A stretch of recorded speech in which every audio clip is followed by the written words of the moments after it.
Well, good afternoon, traders. And as we roll into that European Open, we are seeing a little bit of a bleak picture materialising. We're definitely keeping our eye on whether we can have a bit more of an expansive move coming through in various equity indices, and whether that sort of portrays into more defensive positioning in FX markets, and whether we see some inflows into the likes of the yen and the Swiss franc. But at this stage, we're certainly keeping our eye firmly on what happens in Italy. We do know that the European Commission will vote on whether they're going to be accepting Italy's draft budget. It doesn't appear that that's going to go through at this precise moment, even though we have seen some sort of consolidatory remarks from the likes of Moscovici. But certainly the eyes are firmly on what's happening in Italy. If you look at the spread differentials between the Italian BTP market, the Italian bond market, and that of German bunds, the risk-free rate, after an initial rally in BTPs yesterday, everyone came out and started selling, and that spread closed up at 301 basis points. So, for me, if that spread continues to widen, then the euro will come down into those recent lows around 114.32 or 114.31, where we're starting to see a nice double bottom shaping up on euro dollar. I think if we break that level, then we go to test the year-to-date lows down into that sort of low 113 level. So something we are focused very much on. But I think that spread differential is going to be the clear driver there, because you are seeing a war of words between the Italians and the European Commission. It doesn't look like the Italians want to buckle. If we see the market really pushing the Italians to try and change their budget numbers, which at this stage is not the case, but if you start getting that spread into 400 basis points, you are going to see implied volatility really pick up. And if you look at the Italian banking sector at the moment, it's under all sorts of pressure. It's trending lower, and that's having ramifications into the wider European banking space. If that spread differential blows out to 400 basis points, a lot of people are saying that is the iceberg, that is the tipping point where you're going to start seeing contagion moves coming through other markets. Definitely something we want to keep our eye on. You may not be au fait with bond markets, but I think in this case, if we're trading euro dollar from a fundamental perspective, you've got to keep our eye on that spread, because it's the real clear barometer of risk sentiment there. But we are so focused on that double bottom in euro dollar. If we do see support kicking in, fine. But if you do get a break there, then be looking to add to those short positions, in my opinion. I'd be also looking at how cable trades. We're seeing a bit of weakness playing through there. We're eyeing the October lows in cable there as well. We've broken the August uptrend in cable. Sterling yen's been my pick of late, but certainly cable was starting to make all the right sounds from the short side. And of course, everyone's focused on Theresa May and whether she's going to last out the week. There's been a lot of focus in various tabloids and broadsheets in the UK about a no confidence vote coming through from some of the Brexiteers in the short term. My personal view is that she will survive a confidence vote, but she's making the right sounds to the Brexiteers by pushing back on the EU to an extent. And of course, that does heighten the risk of a no deal coming through.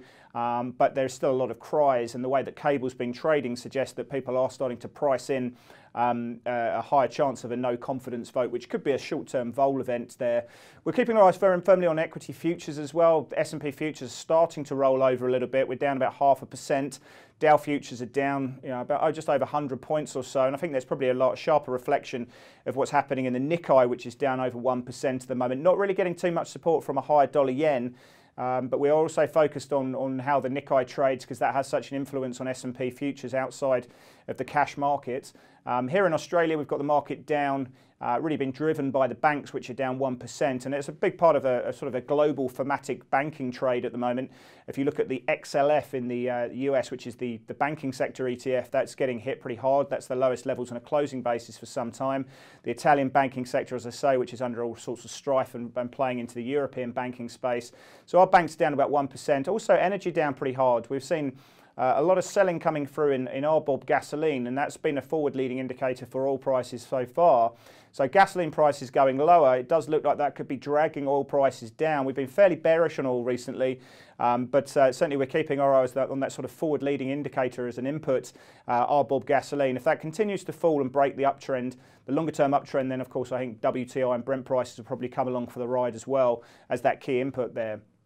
Also, we're looking very closely at what happens in the Aussie dollar. We've got those recent lows around 70.41 in play. We're not getting too much sentiment yesterday from the Chinese markets. The Chinese market's, I think, very, very interesting at the moment. Personally, I'd be looking for weakness as a buying opportunity because the extent of the moves that we have seen there have been so punchy. They've obviously seen some fairly big fiscal measures where we've seen tax cuts coming through, equating to about 1% of GDP, obviously to try and boost consumption there and support the economy over a sort of medium to longer term view. But there's also been another number of measures to boost the stock market because they're very concerned about the feedback loop of asset prices into the real economy. And of course, in China, there's been a big move away from what's been happening in stock to loan ratio. So people using their stock as collateral to get financing from companies and from the banks. Obviously, there's been a deterioration in the stocks and those loans are looking fairly precarious, and that's obviously impacting the brokerage firms. It's no surprise yesterday when we saw an orchestrated, coordinated move from various members to boost the stock market there, that you saw the brokerage firms going limit up. I think there's probably a bit more juice to the upside, but the key thematic is there for China, which of course is lower liquidity conditions globally, higher funding costs. That's going to be negative for China, especially when you've got the likes of Stephen Mnuchin talking about changing the rules by which they can label China a currency manipulator, especially when you've got the likes of Larry Kudlow coming out and saying that China are doing absolutely nothing to help out with a tariff situation. There's more upside, more risks for China longer term for me in this situation, although, they've clearly got levers to pull. So we are seeing a bit of a deteriorating picture ahead of us.